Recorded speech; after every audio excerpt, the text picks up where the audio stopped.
In 2010, a group of students created a free indie game called Octodad. Using unorthodox controls, you move the limbs of an octopus who desperately wants to live a normal human life. The project was applauded for the novel concept. The students created their own studio called Young Horses Incorporated, and we all smiled. Now it's 2014, the creators are back with a sequel, and after this 8-second intro, you'll find out what I think about it.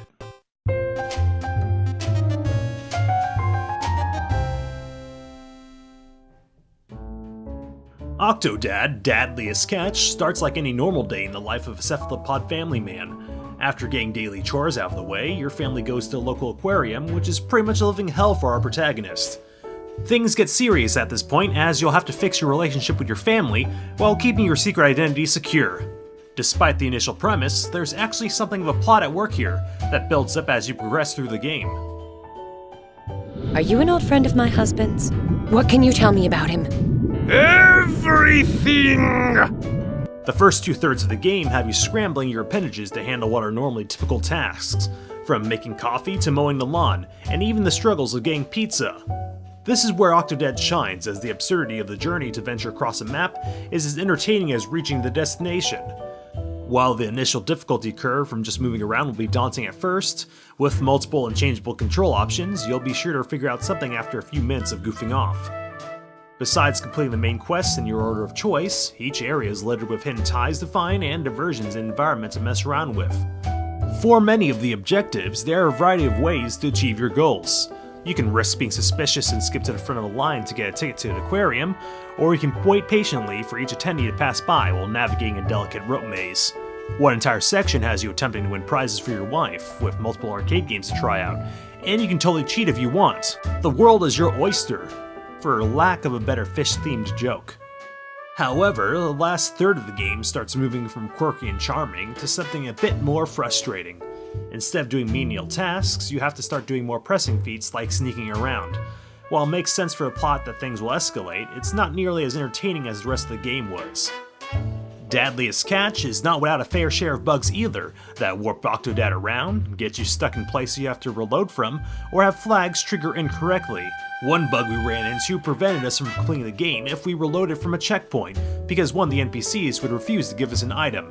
The camera can also be claustrophobic in a few areas, or do some PlayStation 1 era camera shifting.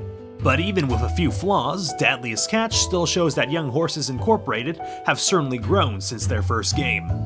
While the art style and graphics aren't jaw-dropping, they're not bad to look at, and the overall presentation of the environments and the physics of the objects within make the world of Octodad a treat to explore.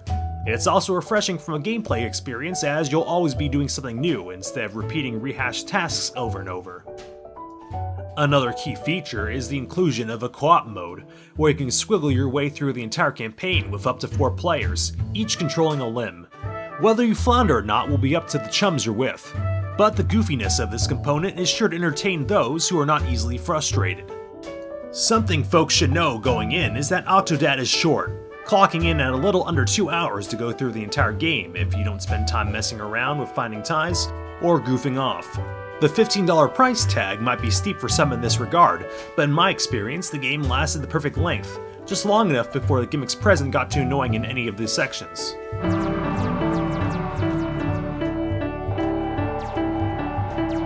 In the PC version, there's a little extra joy that can be taken from the Steam Workshop, which has a couple interesting things so far, and depending on how long interest in this game lasts, you might be able to derive some fun out of this feature as well. In short, Octodad, Dadliest catch, shows how fun some weird controls can be without getting boring.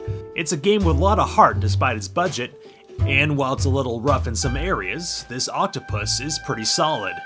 It gets a 4 out of 5.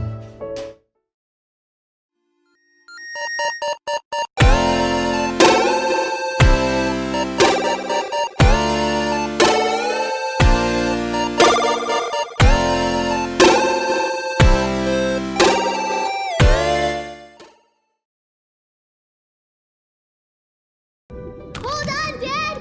I'm coming. Are you sure that's where that goes, Dad? Oh no.